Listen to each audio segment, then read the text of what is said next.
All right, Chad, thank you.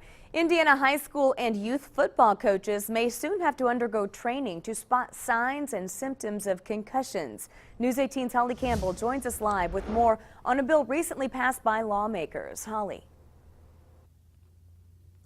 Gina, if passed into law, Indiana will be the first state in the country to require concussion training. But one athletic department is already taking extra steps to keep its student athletes safe.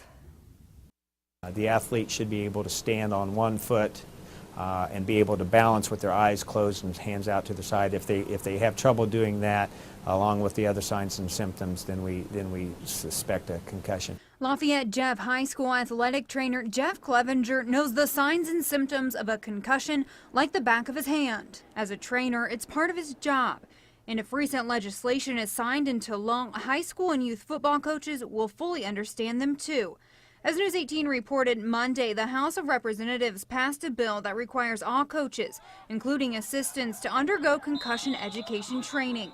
But at Jeff High School, athletic director Peyton Stovall says the coaches are one step ahead. In our policy is that all coaches, no matter volunteer or assistant coaches, head coaches, they're all supposed to be certified and go through that concussion training. They need to be able to understand and recognize those signs and symptoms and remove them completely from the activity until all the signs and symptoms are completely gone. By law, student athletes who sustain a concussion must be cleared by a licensed medical professional before heading back to practice.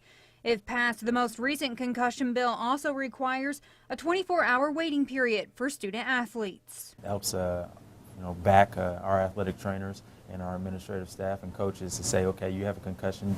The law says you can't do this. And while the athletic department at Jeff is one step ahead of lawmakers, Stovall says backing from lawmakers is a promising step in protecting student athletes. I think the state of Indiana is making the right choice to go this route, and I think you'll see a trend of other states following in as well. Now the bill will now move to a conference committee where lawmakers will work out the small differences between the House and Senate version of the bill. Now it has already been passed by the Senate and will likely become law. Reporting live in Lafayette this evening, Holly Campbell, News 18.